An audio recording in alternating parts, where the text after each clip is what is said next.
چنانچہ اللہ والوں کی محفلیں اللہ کی محبوب محفلیں ہوتی ہیں۔ سید الاولیاء سید الانبیاء ہمارے آقا اور سردار حضرت محمد مصطفیٰ صلی اللہ علیہ وسلم کی مبارک مجلس کا کیا عالم ہوگا، جس میں بات سننے والے صحابہ کرام تھے اور بات کرنے والے اللہ کے محبوب صلی اللہ علیہ وسلم تھے۔ ان کی زبان مبارک سے کیا پھول جھڑتے ہوں گے، اور صحابہ کرام اس کو کتنی شوق سے اور محبت سے سنتے ہوں گے۔ صحابہ کرام میں ان باتوں کو سننے کا اتنا شوق تھا، اتنا طلب تھا کہ وہ ہمتاً گوش ہو کر نبی علیہ السلام کی باتیں سنتے تھے۔ ان کی یہ طلب اللہ کو پسند آئی، اور اللہ نے اپنے حبیب صلی اللہ علیہ وسلم کو حکم فرمایا، اے میرے حبیب صلی اللہ علیہ وسلم، آپ ان لوگوں کے درمیان جا کر بیٹھا کریں، انہیں ٹائم دیا کریں۔ تو نبی علیہ السلام مسجد نبوی میں تشریف لائے، اصحاب صفہ بیٹھے ہوئے تھے، ان کے درمیان آ کر بیٹھ گئے اور فرمایا کہ وہ کتنے خوش نصیب لوگ ہیں کہ اللہ تعالیٰ نے اپنے محبوب صلی اللہ علیہ وسلم کو حکم دیا ہے کہ آپ ان کے پاس جا کر بیٹھیں اور انہیں اپنی محفل سے فائدہ پہنچائیں۔ یعنی اللہ نے نبی علیہ السلام کو حکم دیا کہ آپ تشریف لے جائیں اور ان کے درمیان وقت گزاریں۔ یہ طلب رکھنے والے ہیں، یہ آپ سے دین سیکھنا چاہتے ہیں، یہ آپ سے نور کو حاصل کرنا چاہتے ہیں۔ تو اے میرے حبیب صلی اللہ علیہ وسلم، آپ جائیے، یہ صبح و شام اللہ کو یاد کرتے ہیں، آپ ان کو اللہ اللہ سکھائیے۔ ایک ایسی محفل کا آج تذکرہ ہم کریں گے۔ نبی علیہ السلام نے ارشاد فرمایا، حبب الی من دنیاکم ثلاث، مجھے تمہاری دنیا میں سے 3 چیزیں پسند ہیں۔ اس سے اندازہ لگائیے کہ نبی علیہ السلام کا انقطاع عن دنیا کتنا کامل تھا۔ یہ بھی نہیں کہا کہ مجھے اس دنیا سے 3 چیزیں پسند، نہیں، تمہاری دنیا سے، اپنا تو جیسے کوئی تعلق ہی نہیں ہوتا۔ اور واقعی ایسے ہی تھا کہ نبی علیہ السلام کا اس دنیا سے کوئی تعلق تھا ہی نہیں۔ فرمایا کہ مجھے تمہاری دنیا میں سے 3 باتیں اچھی لگتی ہیں۔ ایک خوشبو کا استعمال کرنا،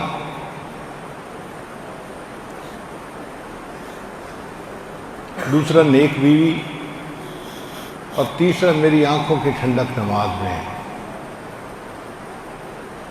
تو نبی کے سامنے 3 باتوں کا تذکرہ کیا۔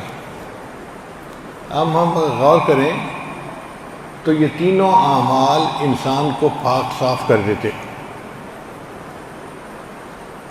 عام دستور کے مطابق بندہ خوشبو اس وقت استعمال کرتا ہے جب نہا لیتا ہے، تو نہانے سے بدن صاف ہو گیا اور خوشبو لگانے سے بدن معطر بھی ہو گیا، پاکیزہ جسم ہو گیا۔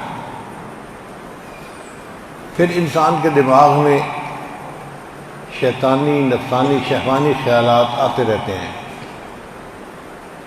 جب وہ اپنی بیوی کے ساتھ وقت گزار لیتا ہے تو بندے کی طبعی ضرورت پوری ہو جاتی ہے، اور وہ جو ایک ذہن کے اوپر بوجھ ہوتا ہے وہ اتر جاتا ہے، تو دماغ خیالات سے پاک ہو گیا۔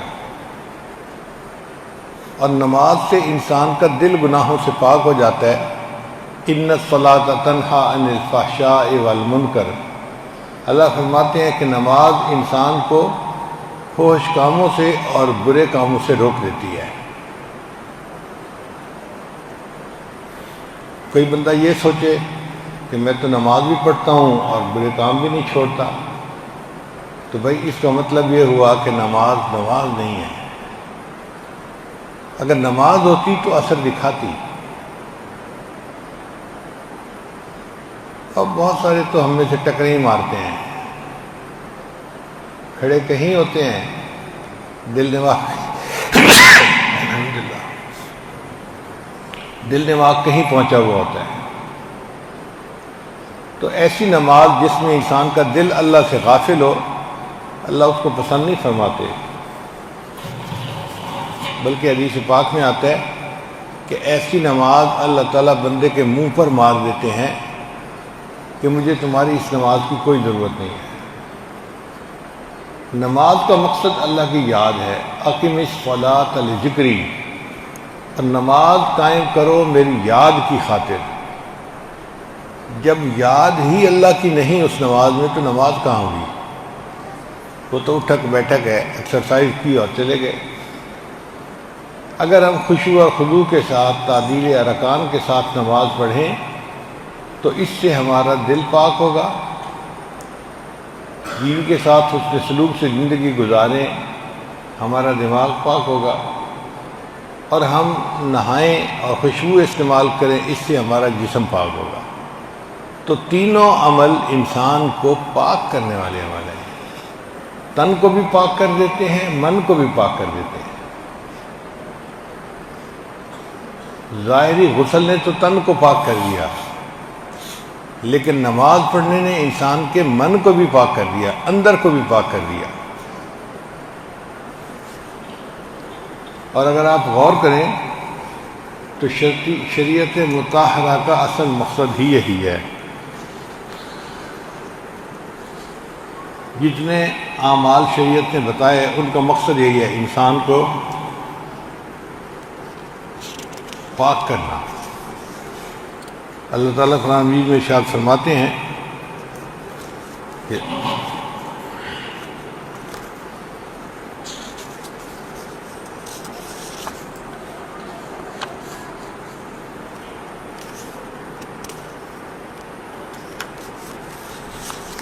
ما یرید اللہ لیجعل علیکم من حرج، اللہ تعالیٰ تمہارے اوپر کوئی بوجھ نہیں رکھنا چاہتے، ولیکن یرید لیطہرکم، بلکہ وہ چاہتے ہیں کہ تمہیں پاک کریں، ولیتم نعمتہ علیکم، اور اپنی نعمتیں تمہارے اوپر مکمل کریں۔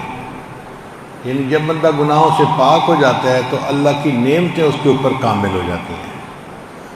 تو اللہ چاہتے ہیں کہ میرے بندے پاک ہو جائیں اور میری نعمتوں کو حاصل کرنے والے بن جائیں۔ شریعت نے حکم دیا کہ غیر محرم سے نظر کو بچاؤ۔ اب نوجوان سمجھتے ہیں کہ یہ کیا پابندی لگا دی؟ بھئی یہ پابندی اس لیے لگائی کہ انسان کا من پاک رہے۔ آنکھ دیکھے گی تو آنکھ ناپاک، زبان بات کرے گی زبان ناپاک،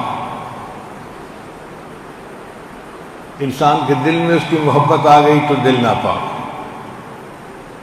اور اگر شریعت کے حکم کو سامنے رکھتے ہوئے یہ بندہ اس سے بچ گیا تو اس کی نگاہ بھی پاک ہو گئی، زبان بھی پاک ہو گئی، اور اس کا دل بھی پاک ہو گیا۔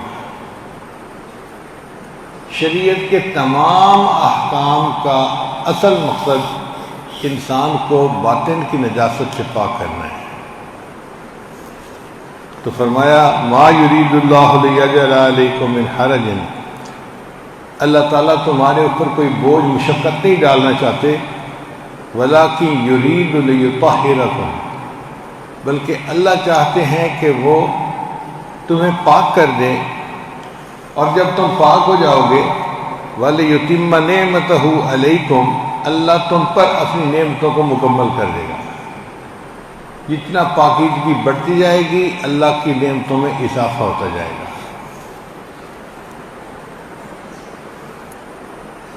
اور یہ نماز اللہ تعالیٰ کے خزانوں کی کنجی ہے، چابی ہے۔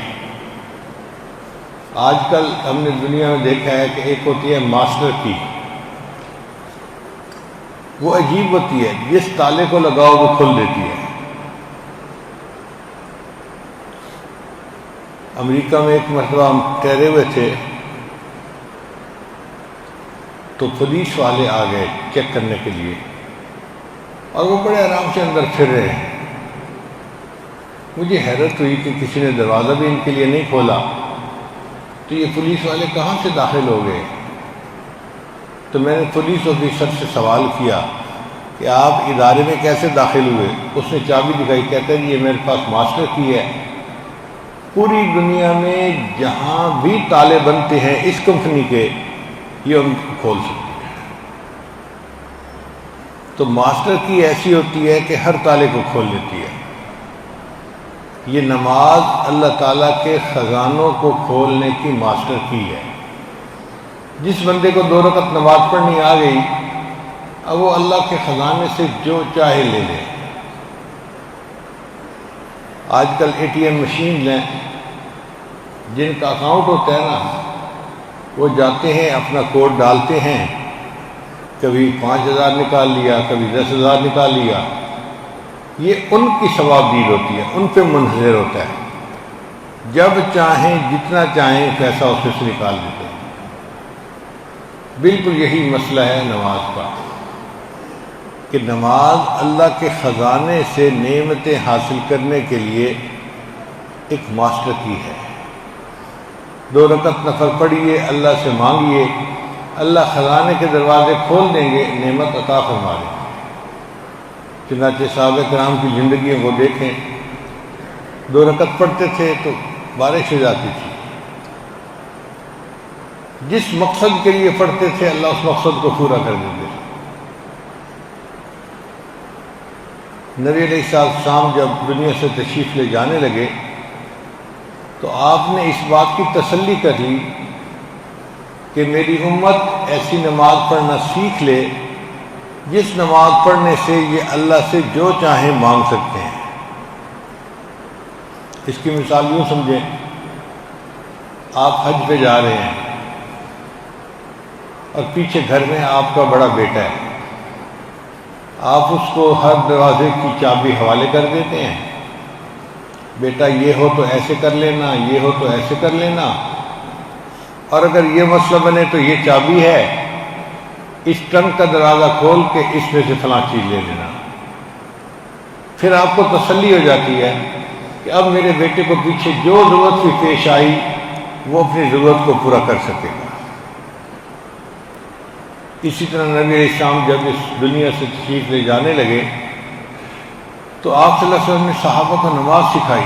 ارشاد فرمایا، صلو کما رأیتمونی اصلی، تم نماز پڑھو جیسے مجھے نماز پڑھتے دیکھتے ہو۔ میری طرح نماز پڑھو گے، تمہاری نماز اللہ کے ہاں قبول ہوگی، اور پھر اللہ تمہیں وہ دے دیں گے جو تم اللہ سے مانگو گے۔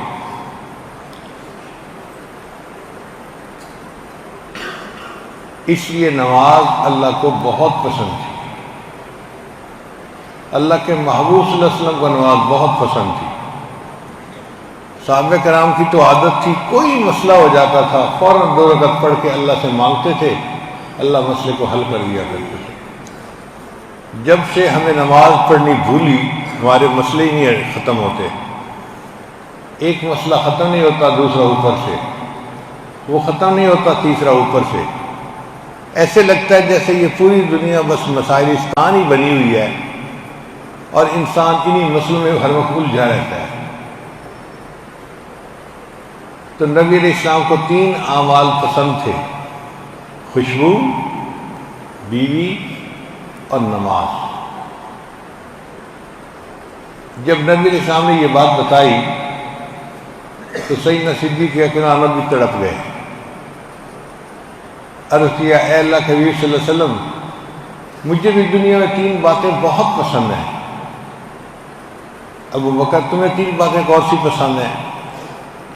اے اللہ کے حبیب صلی اللہ علیہ وسلم، آپ کے چہرے انور کو دیکھتے رہنا، یہ میرا پسندیدہ عمل ہے۔ بس آپ تشریف فرما ہو اور ابو رب بیٹھ کے اس چہرے انور کو زیارت کرتا رہے، یہ میرا ایک پسندیدہ کام ہے۔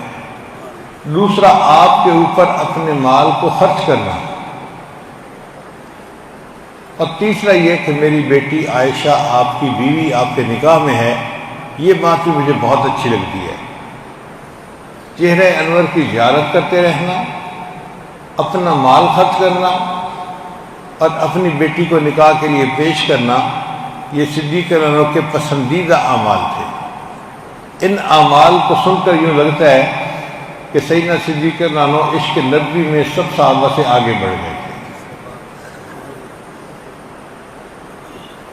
چنانچہ ایک مرتبہ حضرت صدیق انور رو رہے تھے، کسی نے پوچھا حضرت کیا ہوا؟ فرمانے لگے کہ اللہ نے مجھے مال دیا ہے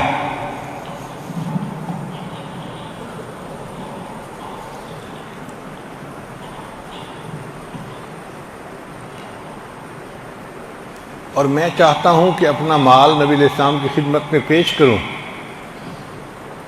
مگر کہا یہ جاتا ہے کہ دینے والا ہاتھ اوپر ہوتا ہے اور لینے والا ہاتھ نیچے ہوتا ہے۔ میں نبی علیہ السلام کی یہ بے ادبی نہیں کرنا چاہتا، تو میں اللہ سے دعا مانگ رہا ہوں کہ اللہ نبی علیہ السلام کے دل میں یہ بات ڈال دیجئے، وہ ابو بکر کے مال کو اپنا مال سمجھ کے اس طرح خرچ کر لیا کریں، مجھے دینے کی بھی ضرورت پیش نہ آئے، محبوب خود ہی حکم فرما دیں۔ تو اتنا انہوں نے اپنا مال نبی علیہ السلام کی خدمت میں پیش کیا۔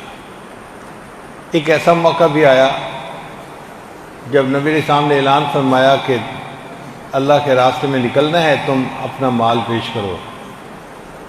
عمر لانو بڑے خوش ہوئے، فرماتے ہیں میرے پاس مال بھی تھا اور میں ہمیشہ اس کوشش میں ہوتا تھا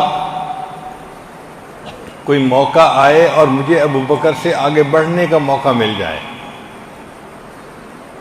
تو آج اس کے لیے حالات سازگار تھے۔ میں گھر آیا، میں نے اپنا آدھا مال گھر والوں کے لیے رکھا اور آدھا مال نبی علیہ السلام کی خدمت میں پیش کر دیا، نصف لی و نصف لک، آدھا میرے لیے آدھا تیرے لیے۔ جب نبی علیہ السلام کی خدمت میں مال پیش کیا تو اللہ کے محبوب صلی اللہ علیہ وسلم نے پوچھا عمر گھر والوں کے لیے کیا چھوڑ کے آئے؟ اے اللہ کے نبی صلی اللہ علیہ وسلم آدھا مال گھر والوں کے لیے چھوڑ کے آیا اور آدھا مال آپ کی خدمت میں پیش کیا۔ اتنے میں وہ رفیق نبوت بھی آ گیا۔ اسی اسنا میں سیدنا صدیق اکبر تشریف لائے اور انہوں نے گھر کے اندر جو کچھ تھا سارا کا سارا سمیٹ لیا اور نبی علیہ السلام کی خدمت میں لا کے پیش کر دیا۔ حتیٰ کہ جو خود کپڑے پہنے ہوئے تھے نا، اس کی بجائے ٹاٹ کے کپڑے پہن لیے اور وہ کپڑے بھی اس سامان کے اندر ڈال دیے۔ اے اللہ کے نبی صلی اللہ علیہ وسلم یہ میری طرف سے قبول فرمائیے۔ ابو بکر تم گھر میں کیا چھوڑ کے آئے ہو؟ اے اللہ کے نبی صلی اللہ علیہ وسلم گھر والوں کے لیے اللہ اور اس کے رسول کافی ہیں۔ اس قدر اپنا پورا مال اللہ کے راستے میں خرچ کرنا یہ صدیق عنہ کی خصوصیت تھی۔ آپ کے چہرے انور کو دیکھتے رہنا، آپ کے اوپر اپنے مال کو خرچ کرنا اور اپنی بیٹی آپ کے نکاح میں پیش کرنا۔ چنانچہ سیدنا صدیق عنہ اس بات کو بہت پسند فرماتے تھے کہ میری بیٹی نبی علیہ السلام کے نکاح میں ہے اور اس کو اللہ نے خدمت کا یہ شرف عطا کیا ہے۔ اور نبی علیہ السلام کی جتنی ازواج تھیں ان میں سب سے زیادہ محبت آپ صلی اللہ علیہ وسلم کو عائشہ صدیقہ عنہا تھی۔ چنانچہ ایک مرتبہ نبی علیہ السلام نے دعا مانگی کہ اے اللہ میں اپنی طرف سے تو بیویوں میں عدل کا پوری کوشش کرتا رہتا ہوں، مگر انسان ہونا دل کا ملان کس طرف زیادہ ہوتا ہے تو یہ میرے بس میں نہیں، تو جو چیز میرے بس میں نہیں اس پر پھر میری پکڑ بھی نہ فرمانا۔ تو محبوب صلی اللہ علیہ وسلم بھی ان سے بہت محبت فرماتے تھے۔ ایک مرتبہ سیدہ فاطمہ رضی اللہ عنہ بیٹھی تھیں تو ام المؤمنین عائشہ رضی اللہ تعالیٰ عنہ نے ان سے کوئی بات چیت شروع کی۔ اب رشتہ تو تھا ماں بیٹی والا کہ عائشہ رضی اللہ عنہ ام المؤمنین تھیں اور فاطمہ الزہرا رضی اللہ تعالیٰ عنہ وہ خاتون جنت تھی، جنتی عورتوں کی سردار تھی اور نبی علیہ السلام کی بیٹی تھی۔ درجے میں فرق تھا مگر عمر میں زیادہ فرق نہیں تھا۔ تو فاطمہ الزہرا رضی اللہ عنہ مسکرائیں۔ ام المؤمنین عائشہ رضی اللہ عنہ نے پوچھا فاطمہ مسکرا کیوں رہی ہو؟ میں اس لیے مسکرا رہی ہوں کہ آپ کے والد ابو بکر صدیق ہیں اور میرے والد اللہ کے محبوب ہیں، تو مجھے اللہ نے یہ فضیلت دی ہے کہ میں نبی علیہ السلام کی نور نظر ہوں، لخت جگر ہوں، میں اس پر مسکرا پڑی ہوں۔ جب انہوں نے یہ بات کی تو سیدہ صدیقہ عنہا نے آگے سے فوراً جواب دیا، فاطمہ تم بالکل ٹھیک کہتی ہو، آپ نبی علیہ السلام کی بیٹی ہو، یہ بڑی فضیلت کی بات ہے۔ ہمیں ایمان ملا آپ کے والد کے صدقے، ہمیں قرآن ملا آپ کے والد کے صدقے، ہمیں دنیا میں اللہ نے عزت و شرف عطا کیا آپ کے والد کے صدقے، جو کچھ ملا ہمیں آپ کے والد کے ذریعے سے ملا، ہمیں حتیٰ کہ رحمان ملا تو وہ بھی آپ کے والد کے ذریعے سے ملا۔ لیکن فاطمہ ایک بات میں بھی بتاؤں، بتا دیجئے۔ کہنے لگی کہ میں سوچ رہی ہوں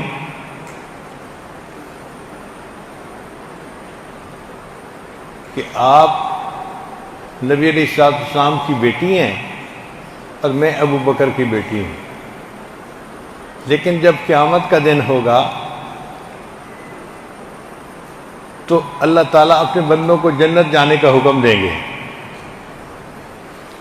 جب آپ جنت جائیں گی تو آپ کے ساتھ حضرت علی لانو ہوں گے، وہ آپ کے ساتھ ایک جگہ پر اکٹھا بیٹھیں گے تخت کے اوپر، اور فاطمہ جب میں جاؤں گی تو میرے ساتھ اللہ کے محبوب جنت میں جائیں گے اور مجھے ان کے ساتھ تخت پہ بیٹھنے کی سعادت ملے گی۔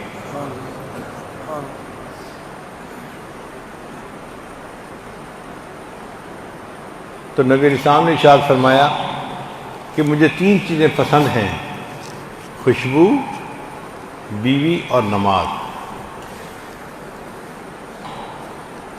نماز چونکہ اللہ کے خزانوں کی کنجی ہے، اس کو سیکھنا چاہیے اور اچھے انداز سے پڑھنے کی کوشش کرنی چاہیے۔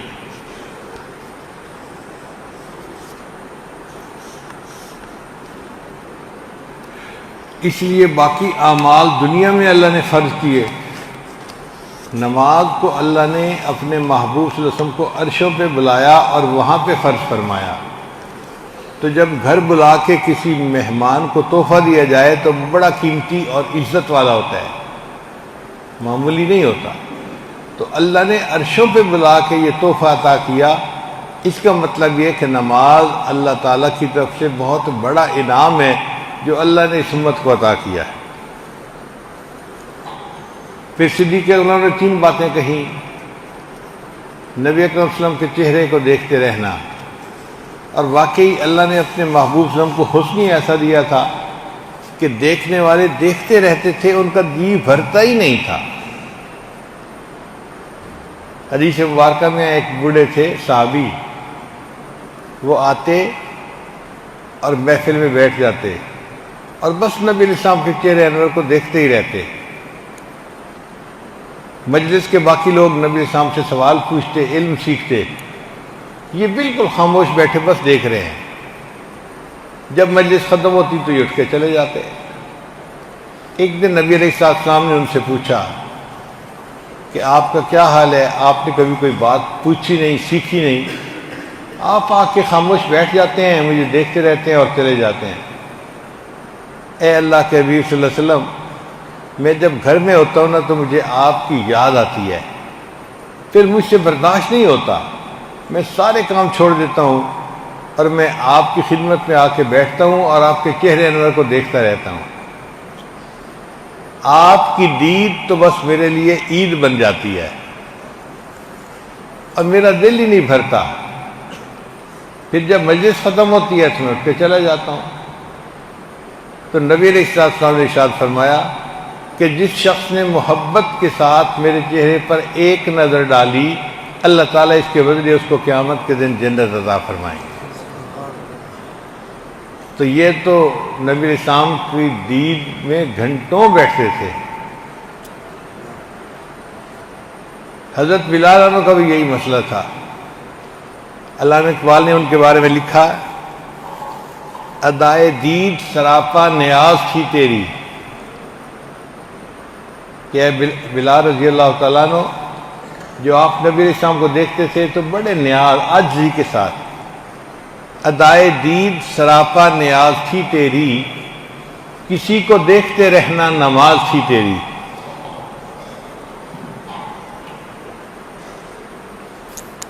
اور اے حضرت بلال رضی اللہ تعالیٰ عنہ، آپ جو نبی علیہ السلام کو بیٹھ کے دیکھتے رہتے تھے، یہ گویا آپ نماز محبت ادا کرتے تھے، نماز عشق ادا کرتے تھے، آپ نماز کی حالت میں ہوتے تھے۔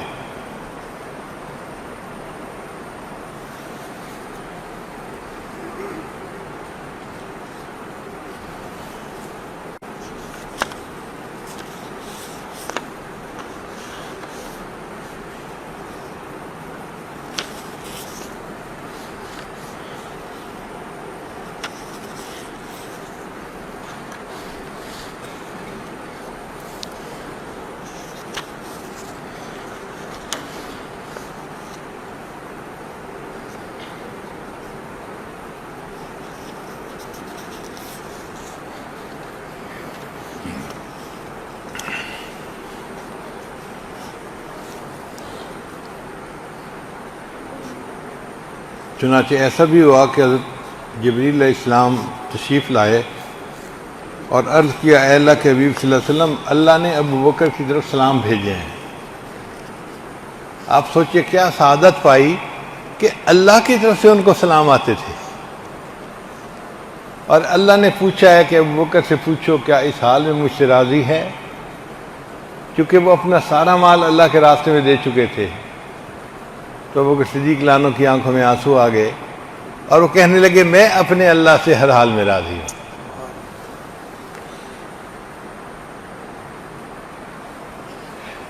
جب ابو بکر صدیق لانو نے 3 باتیں بتائیں کہ ان کو کون سی 3 باتیں زیادہ پسند ہیں، تو عمر لانو بھی بولے کہ مجھے بھی 3 چیزیں دنیا کی بہت پسند ہیں۔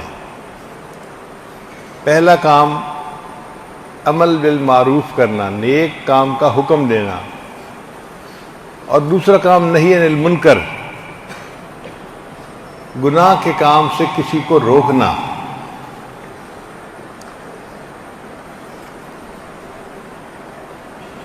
اور تیسری چیز جو دنیا میں مجھے پسند ہے وہ ہے سادہ لباس پہننا۔ ایک ہوتا ہے سہولت کا لباس، وہ جائز ہے۔ ایک ہوتا ہے دکھاوے کا لباس، لوگوں کو دکھانے کے لیے لباس بنانا، وہ ناجائز ہے۔ اور اکثر یہ دیکھا گیا ہے کہ عورتوں میں دکھاوے کا لباس زیادہ ہوتا ہے۔ وہ خریدتے وقت بھی یہ سوچتی ہیں کہ فلاں دیکھے گی تو کیا سوچے گی، فلاں دیکھے گی تو کیا سوچے گی، بس دکھاوا ہی ہوتا ہے ان کے ذہن میں، اور یہ چیز اچھی نہیں ہے۔ انسان جو کام کرے اللہ کے لیے کرے تاکہ اللہ کے ہاں وہ قبول بھی ہو جائے۔ حضرت عمر لانو لباس پہنتے تھے، کئی مرتبہ اس پر پیوند لگے ہوتے تھے۔ ایک مرتبہ مسلمانوں نے بیت المقدس کا گھیراؤ کیا، کئی دن تک لڑائی ہوتی رہی مگر بیت المقدس فتح نہیں ہوا۔ تو جو یہودیوں کے علماء تھے انہوں نے مسلمانوں کو مذاکرات کی دعوت دی کہ جی آپ ہمارے ساتھ مل بیٹھیں اور ہم بات چیت سے مسئلہ حل کر لیتے ہیں۔ تو جو سپہ سالار تھے مسلمانوں کے، انہوں نے بات چیت کی تو یہودیوں نے کہا کہ دیکھیں ہماری کتابوں میں نشانیاں موجود ہیں کہ کون بندہ بیت المقدس کو فتح کرے گا،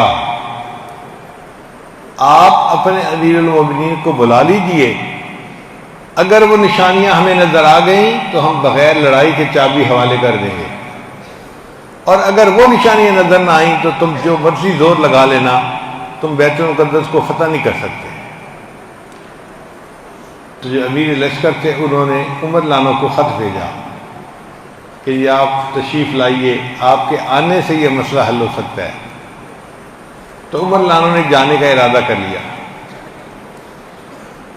اب جب نکلنے لگے تو جو لباس تھا نا اس کے اوپر کپڑے کے بھی پیوند لگے ہوئے تھے اور ایک پیوند چمڑے کا بھی تھا، یعنی کپڑا نہیں تھا پیوند لگانے کے لیے، اس کی جگہ چمڑے کو سی دیا گیا تھا، کپڑے کے ساتھ چمڑے کا پیوند۔ تو بعض صحابہ کرام نے کہا ابھی لوگ نہیں، آپ کفار کے سامنے اسلام کے نمائندہ بن کر جا رہے ہیں، آپ ذرا اچھے کپڑے پہن لیجئے تحدیث نعمت کے طور پہ، ہم اتنے بھی گئے گزرے نہیں کہ ہمیں کچھ ملتا ہی نہیں، تو مناسب کپڑے پہن لیجئے۔ حضرت مولانا نے ان کے کہنے پہ ذرا صاف ستھرے کپڑے پہن لیے، لیکن جب سفر پہ چل پڑے تو دل میں خیال آیا کہ یہ کپڑے تو میں نے لوگوں کے کہنے پہ پہنے ہیں، اور مقصد یہ تھا کہ لوگ اس کو دیکھیں تو خوش ہو جائیں۔ پھر اپنے غلام کو فرمانے لگے کہ میں اپنے دل میں خلش محسوس کر رہا ہوں، لہذا وہ کپڑے اتار دیے، اور جو پرانے کپڑے پہنے ہوئے تھے نا ٹاٹ کے لباس والے، وہی پہن لیے دوبارہ، اور غلام سے طے کیا کہ بندے دو ہیں سواری ایک ہے، تو ایک منزل آپ سوار ہونا، میں پیدل چلوں گا، دوسری منزل میں سوار ہوں گا، آپ پیدل چلیں گے، تاکہ آرام بھی ہوتا رہے اور آسانی بھی ہوتی رہے۔ چنانچہ سفر کرتے کرتے کرتے اللہ کی شان دیکھیں کہ جب آخری ٹرن لینے کا وقت تھا کہ سامنے بیت المقدس تھا اور یہودیوں کے علماء انتظار میں تھے، تو وہ ٹرن تھی غلام کے سواری پر بیٹھنے کی اور امیر المومنین کے پیدل چلنے کی۔ تو عمر لانا نے اونٹ کی نکیل پکڑی اور پیدل چل پڑے اور اپنے غلام کو اوپر بٹھا دیا۔ اس نے بڑی کوشش کی کہ حضرت میں اختیار آپ کو دے رہا ہوں، آپ اونٹ پہ بیٹھ کے جائیے یا گھوڑے پہ بیٹھ کے جائیے، آپ مسلمانوں کی نمائندگی کر رہے ہیں۔ مولانا نے کہا نہیں، باری بنائی تھی، اب اگر تیری باری ہے تو آپ بیٹھو اور میں ہی پیدل چلوں گا۔ دنیا نے ایسا منظر نہیں دیکھا ہوگا کہ غلام تو سواری پر بیٹھا ہے اور آقا اس سواری کی مہار پکڑ کے پیدل چل رہا ہے، اور کپڑے بھی وہ پہنے ہوئے ہیں کہ جس میں چمڑے کا پیوند لگا ہوا ہے۔ اور اللہ کی شان دیکھیں کہ یہی نشانیاں تورات کے اندر لکھی ہوئی تھی نبی اسلام کے صحابہ کے بارے میں، کہ جب یہ بندہ آئے گا تو بیت المقدس کو یہ فتح کرے گا۔ یہودی علماء نے یہ نشانیاں دیکھی اور انہوں نے خود چابیاں حوالے کر دی، اور اللہ نے بیت المقدس کو مسلمانوں کے ہاتھوں فتح کروا دیا۔ تو حضرت عمر لانو کو تین چیزیں دنیا میں پسند تھیں: عمل بالمعروف کرنا، نہی عن المنکر کرنا، اور سادہ کپڑے پہننا۔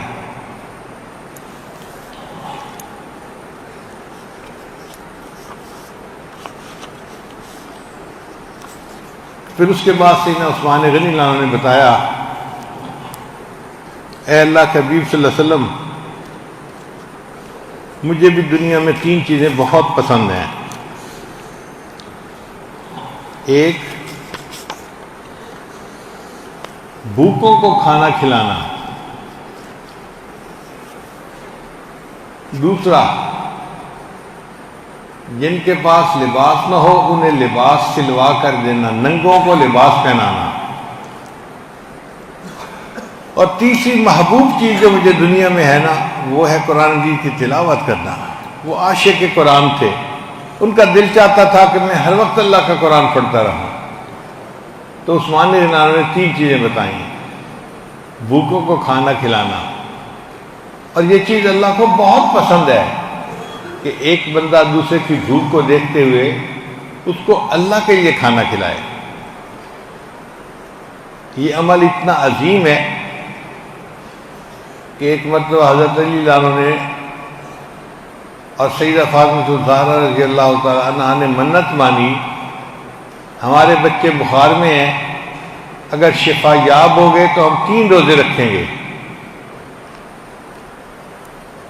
اللہ نے بچوں کو شفا دے دی، اور دونوں میاں بیوی نے نفل روزے رکھنے کا فیصلہ کیا۔ چنانچہ پہلے دن روزہ رکھا، پھر افطاری کے لیے کچھ تھوڑا بہت تیار کیا گیا۔ ابھی افطاری کی نہیں تھی، دروازے پہ کوئی مسکین آ گیا، آواز لگائی میں مسکین ہوں، اس دروازے پر آیا ہوں کہ میں خالی نہیں جاؤں گا۔ تو میاں بیوی نے جو کھانا اپنے لیے پکا تھا نا افطاری کا، وہ اٹھا کر اس مسکین کو دیا، اور خود پانی سے افطاری کر لی اور پانی سے روزہ رکھ لیا۔ اب اگلے دن بھوک سے حالت بہت خراب، دن گزارنا مشکل ہو گیا۔ پھر کچھ کھانا تیار کیا گیا کہ افطاری میں کھائیں گے۔ اس دن ایک یتیم آ گیا، اس نے کہا جی میں یتیم مدینہ ہوں اور اس لیے آیا ہوں کہ میں یہاں سے خالی نہیں جاؤں گا۔ تو دونوں نے اپنا کھانا اٹھا کے اس کو دے دیا اور خود پانی سے افطار کر لیا۔ پھر تیسرے دن روزہ بھی پانی سے رکھ لیا۔ جب تیسرے دن افطاری کا وقت آیا تو دروازے پر ایک آدمی آ گیا، جی میں قیدی ہوں اور مجھے بھوک لگی ہے اور کھانا دے دیجیے۔ انہوں نے تیسرے دن بھی اپنا کھانا دے دیا اور خود پانی سے افطار کر کے صبر کر لیا۔ اللہ نے قرآن مجید میں ان کی شان میں آیتیں اتاری، وَيُطْعِمُونَ الطَّعَامَ عَلَىٰ حُبِّهِ مِسْكِينًا وَيَتِيمًا وَأَسِيرًا، وہ اللہ کی محبت میں بندوں کو کھانا کھلاتے ہیں، یتیم کو، اسیر کو اور مسکین کو۔ آج کل کے دور میں اس کا دھیان ذرا کم رہتا ہے۔ حالات ہی ایسے بن گئے ہیں کہ پڑوسی کو اپنے پڑوسی کا پتہ نہیں ہوتا، بس خود کھا لیا، پیٹ بھر لیا، اللہ اللہ خیر صلی اللہ۔ حدیث مبارکہ میں آتا ہے قیامت کے دن ایک بندہ اللہ کے سامنے کھڑا ہوگا، اللہ فرمائیں گے میرے بندے میں بھوکا تھا دنیا میں، تو نے مجھے کھانا نہیں کھلایا، میں پیاسا تھا تو نے مجھے پانی نہیں پلایا، اور میرے بندے میں بیمار تھا تو نے میری تبا پرسی بھی نہیں کی۔ تو وہ بندہ بڑا حیران ہوگا، یا اللہ آپ تو ان چیزوں سے منزہ اور مبرہ ہیں، آپ کو تو یہ حاجات نہیں ہیں کہ آپ کو بھوک لگے یا آپ پیاس لگے یا آپ بیمار ہو، آپ کو شفا کی ضرورت ہو، آپ کیسے کہتے ہیں کہ تو نے مجھے کھانا نہ کھلایا، پانی نہیں پلایا؟ اللہ فرمائے گے ہاں فلاں موقع پر تیرا پڑوسی جو ہے وہ بھوکا تھا، اگر اس پڑوسی کو تو کھانا کھلاتا ایسا ہی ہوتا جیسے تو نے مجھے کھانا کھلایا ہوتا، پڑوسی کو پانی پلاتا تو ایسا ہی ہوتا جیسے تو نے مجھے پانی پلایا۔ اس دن پتہ چلے گا کہ اللہ کے ہاں ان اعمال کا کیا مقام تھا۔ صحابہ کرام اس چیز کا بہت اہتمام کرتے تھے، بلکہ ایک تو ایسے صحابی تھے کہ جو روزانہ دسترخوان لگاتے تھے اور اعلان تھا کہ جس کو بھوک لگی ہے آئے اور کھا جائے، اور وہ روزانہ 4 اونٹ ذبح کیا کرتے تھے۔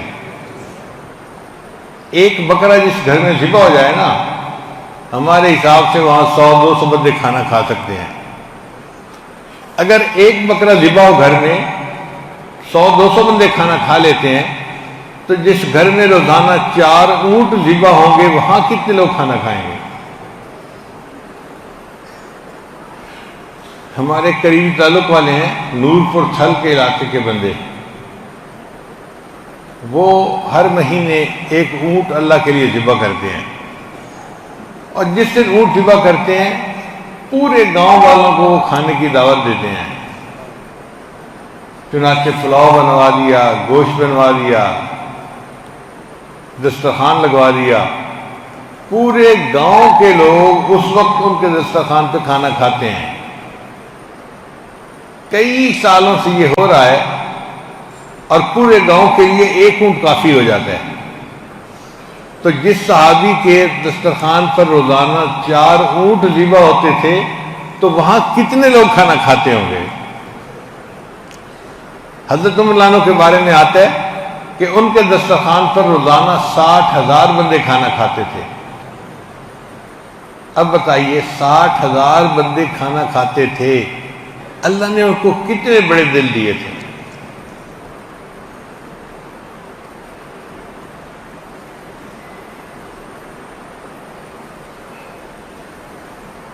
تو بھوکے کو کھانا کھلانا یہ اللہ کے ہاں ایک پسندیدہ عمل ہے۔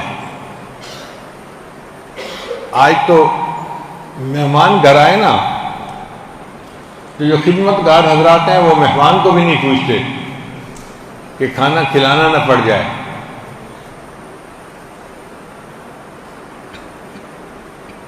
ایک صاحب کہنے لگے کہ کھانا تو آپ کھا کے آئے ہوں گے، اب آپ کو ٹھنڈا پلائیں یا گرم پلائیں؟ اس نے کہا پہلے کھانا کھلا دے، پھر ٹھنڈا بھی پلا دے، گرم بھی پلا دے، جیسی روح ویسے فرشتے۔ مگر کوشش یہ ہونی چاہیے میزبان کی کہ آنے والا مہمان میرے دسترخوان پر کھانا کھائے، کیونکہ مجھے اس کا ثواب ملے گا۔ علماء نے لکھا ہے کہ اگر بالفرض اللہ تعالیٰ کسی گھر آ جاتے، یہ چیز ممکن تو نہیں ہے، ہم سوچ رہے ہیں، اگر بالفرض اللہ تعالیٰ کسی گھر میں مہمان آ جاتے تو جس خوشی کے ساتھ وہ اپنے اس مہمان کی مہمان نوازی کرتا، مہمان کی مہمان نوازی اس خوشی کے ساتھ کرنی چاہیے، کیونکہ اللہ نے فرمایا من کان یؤمن باللہ والیوم الآخر فلیکرم ضیفہ، جو اللہ اور اس کے رسول پر ایمان رکھتا ہے، آخرت پر ایمان رکھتا ہے، اس کو چاہیے کہ مہمان کی مہمان نوازی کرے۔ ہم اس علاقے کے لوگ مہمان نوازی میں اتنے اچھے نہیں ہیں، بعض لوگ بہت اچھے ہیں لیکن بعض لوگ جو ہیں بہت سستی کرتے ہیں، غفلت کرتے ہیں۔ دیکھیں مہمان ہمارا رزق نہیں کھا کے جاتا، اپنا رزق کھاتا ہے، ہمیں تو صرف دسترخوان بچھانے کا اور ان کے ہاتھ دھلانے کا ثواب مل جاتا ہے، سبب بن جاتے ہیں وہ۔ اس لیے حضرت مدنی رحمۃ اللہ علیہ ہر مہمان کے ہاتھ خود دھلاتے تھے، باقی کھانا شاگرد لگاتے، لیکن ہاتھ دھلانے کے لیے حضرت خود ہاتھ دھوتے۔ اب اکثر مہمان ان کے شاگرد ہوتے تھے تو وہ نہیں پسند کرتے تھے کہ حضرت ہاتھ دھلائیں، تو حضرت اصرار کرتے تھے۔ چنانچہ ایک دفعہ حضرت مولانا نصیر الدین غرغشتوی رحمۃ اللہ علیہ ان کے یہاں گئے تو حضرت نے ان کو کھانے پہ بلایا اور اپنے ہاتھ میں لوٹا پانی کا لے لیا اور ایک برتن لے لیا ہاتھ دھلانے کے لیے۔ تو حضرت مولانا نصیر الدین غرغشتوی رحمۃ اللہ نے کہا کہ حضرت آپ ایسا کام کیوں کرنا چاہتے ہیں کہ مہمان کے دل کے اندر انقباض ہو، بوجھ ہو؟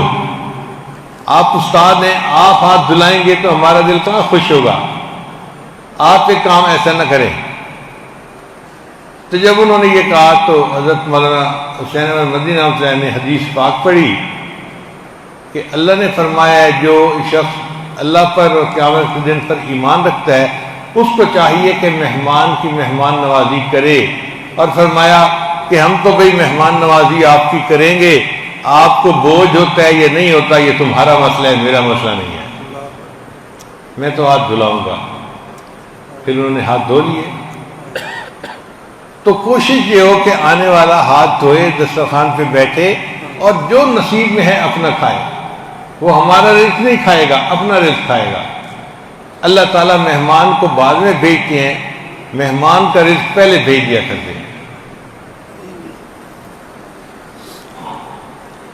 ہمارے پاس بھی ایک ایسے ہی خادم ہے، مجھے لگتا ہے جب بھی کوئی مہمان آتا ہے نا تو وہ دل دل میں دعا مانگ رہے ہوتے ہیں، اللہ کرے یہ چلے جائیں اور کچھ کھلانے کی ضرورت ہی پیش نہ آئے۔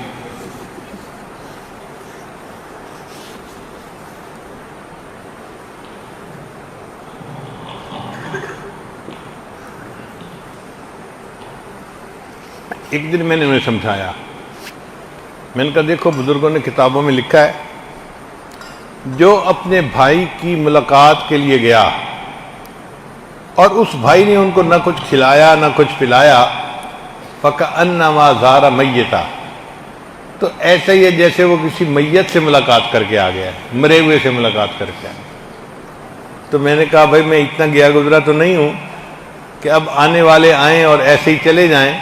دادا ابو سلوادور میں پیدل آئے ہیں۔ اچھا ٹھیک، بیٹھ جائے گا۔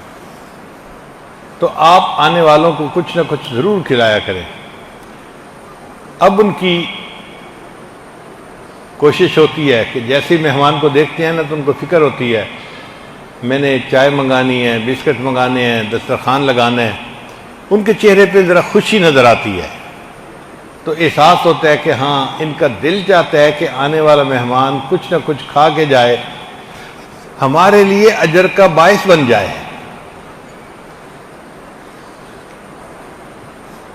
تو بھوکوں کو کھانا کھلانا، چنانچہ انڈیا میں ایک بزرگ گزرے ہیں،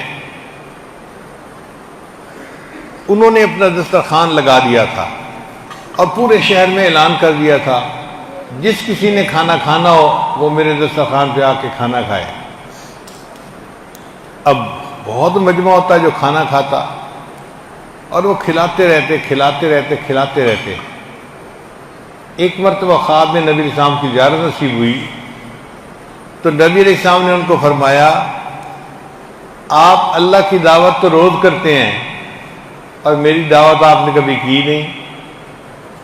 تو وہ بڑے پریشان ہوئے کہ محبوب صلی اللہ علیہ وسلم کے فرمانے کا مطلب کیا ہے، اور مشائخ علماء سے خواب کی تعبیر پوچھی، چنانچہ بعد نے یہ بتلایا کہ آپ اللہ کی نسبت سے غریبوں کو کھانا کھلاتے ہیں، یہ اللہ کی دعوت ہو گئی۔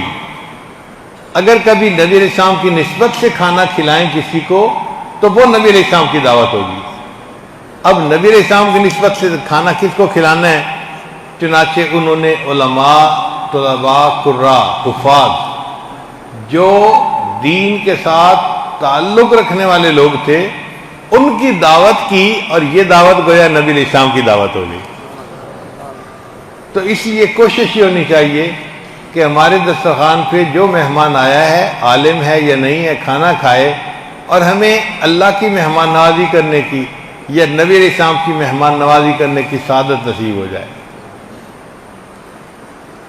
تو عمر اللہ عنہ نے 3 باتیں بتائیں،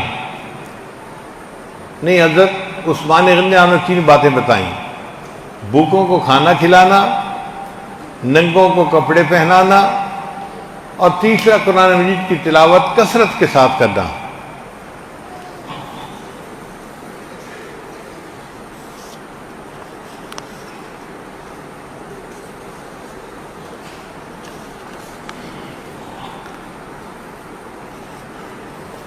حضرت عثمان غنی اللہ عنہ جو قرآن مجید کی تلاوت کر رہے تھے، جب ان کو شہید کیا گیا اور ان کے خون کا جو قطرہ قرآن پاک پر گیا تو وہ لفظ تھا فَسَيَكْفِيكَهُمُ اللَّهُ، اور ان کے لیے اللہ کافی ہے۔ اور ہم یہ امید کرتے ہیں کہ قیامت کے دن سیدنا عثمان غنی عنہ وہ شہید ہوں گے کہ جو دوسروں سے انوکھی شان رکھتے ہوں گے۔ جو عام شہید ہیں، کسی کی شہادت مٹی دے گی، کسی کی شہادت پتھر دے گا، کسی کی شہادت درخت دے گا، لیکن عثمان غنی کی شہادت اللہ کا قرآن دے گا۔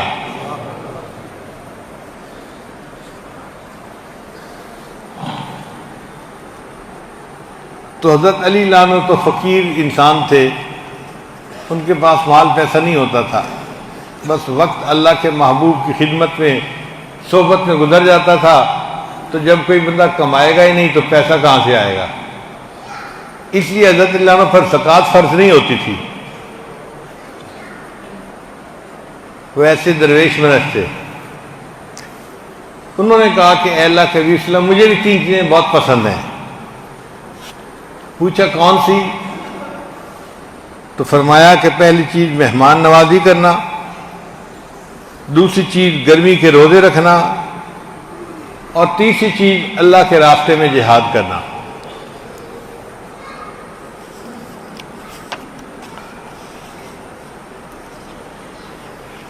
روزوں کا اپنا مزہ ہے، جیسے آج ہمیں کھانے کے مزے کا پتہ ہے نا کہ پیزے کا مزہ ایسے ہوتا ہے اور پاستا کا مزہ ایسا ہوتا ہے اور ٹمیٹو ساس کا مزہ ایسا ہوتا ہے، تو ہمیں کھانے کے مزے معلوم ہیں، بھوک کے بھی مزے ہیں۔ جو انسان روزہ رکھتا ہے نا، اس کو روزے میں جو انوار و تجلیات ملتے ہیں تو اس کو الگ لطف آتا ہے۔ چنانچہ روزہ رکھتے رہتے ہیں، ان کو روزہ بوجھ نظر نہیں آتا۔ حضرت علی عنہ بھی اسی طرح گرمی کے موسم میں روزہ رکھتے تھے. تو گرمیوں میں روزہ رکھنا یہ ان کا محبوب عمل تھا.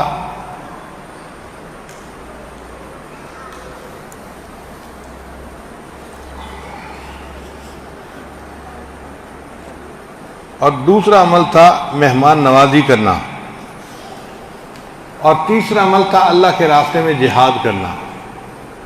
چنانچہ حضرت علی عنہ کو نبی علیہ السلام نے اسد اللہ الغالب، اللہ کا شیر کہا تھا. اور اپنی تلوار جس کا نام ذوالفقار تھا نبی علیہ السلام نے ان کو عطا کی تھی، اور اللہ نے ان کے ہاتھ سے خیبر کو فتح کروا دیا تھا.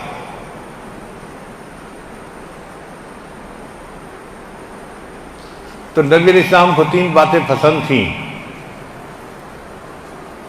خوشبو لگانا، بیوی، اور تیسرا نماز.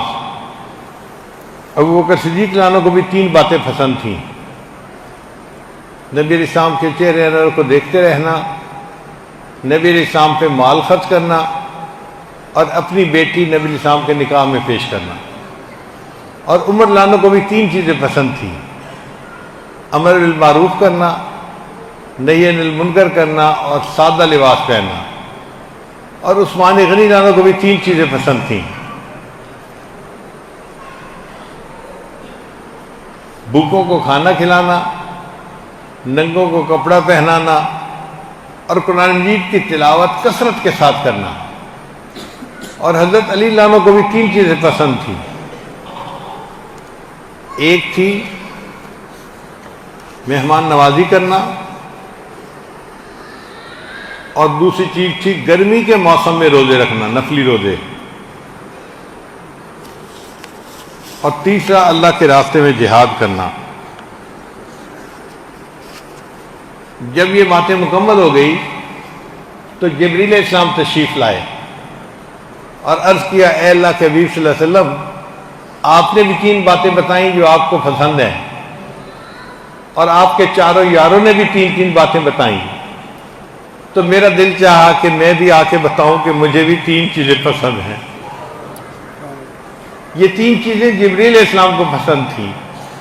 کیسے اعمال ہوں گے؟ پہلی چیز غریبوں سے محبت کرنا. یہ جبریل علیہ السلام کا پسندیدہ عمل. آج لوگ مال کی وجہ سے رشتے رکھتے ہیں اور غریب کی طرف تو آنکھ اٹھا کے بھی نہیں دیکھتے.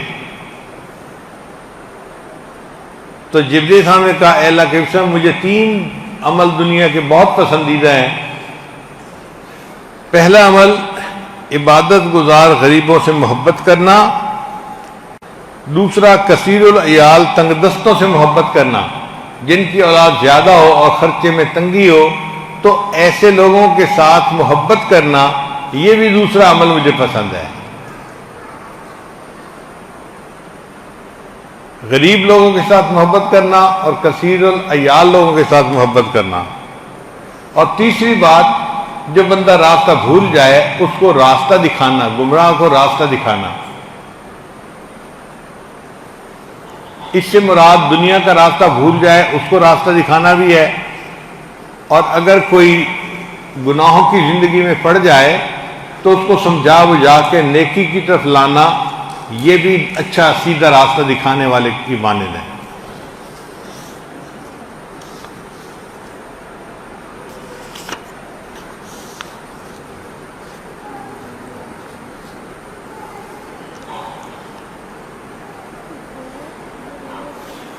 جبریل السلام نے 3 باتیں بتائیں: غریبوں سے محبت کرنا، کثیر العیال لوگوں سے محبت کرنا، اور تیسری بات کیا تھی؟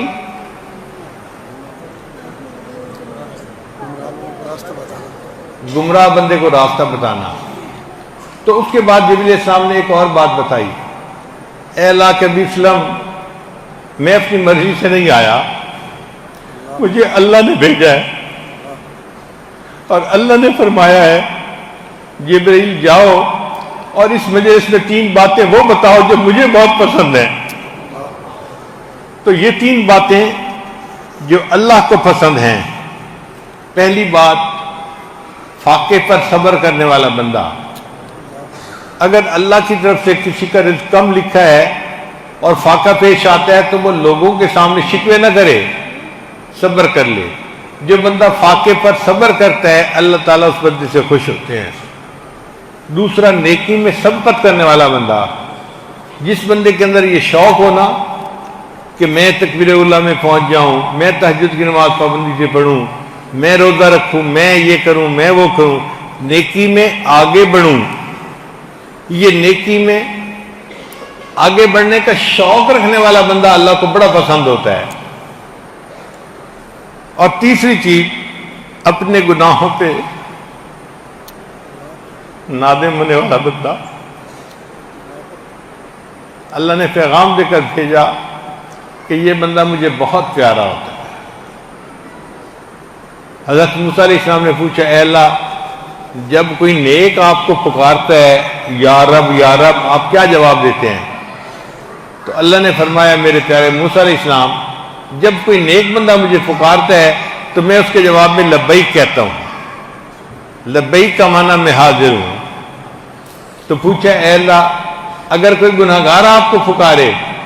تو اللہ نے فرمایا، موسیٰ علیہ السلام جب کوئی گناہگار پکارتا ہے تو میں اس کے جواب میں 3 مرتبہ لبیک کہتا ہوں، لبیک لبیک لبیک۔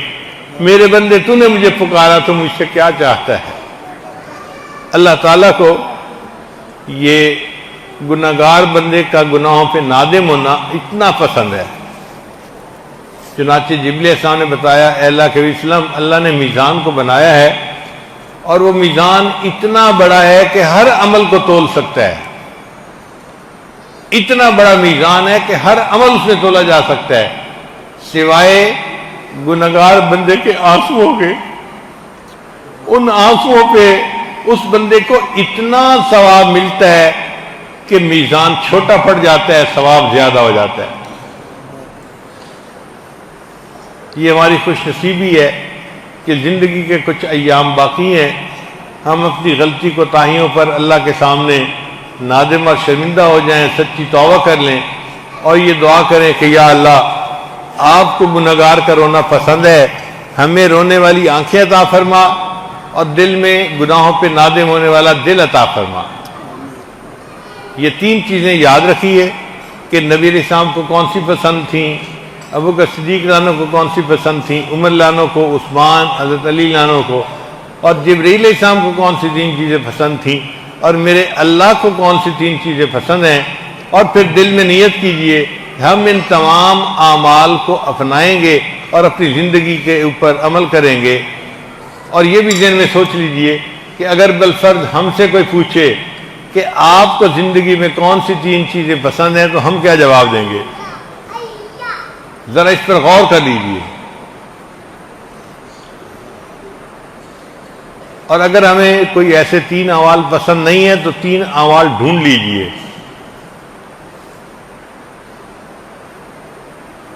مثلا اللہ کا ذکر کثرت کے ساتھ کرنا ایک عمل یہ بھی ہو سکتا ہے، اللہ والوں کے ساتھ محبت کرنا اور ان کی محفل میں بیٹھنا، یہ بھی ایک عمل ہو سکتا ہے۔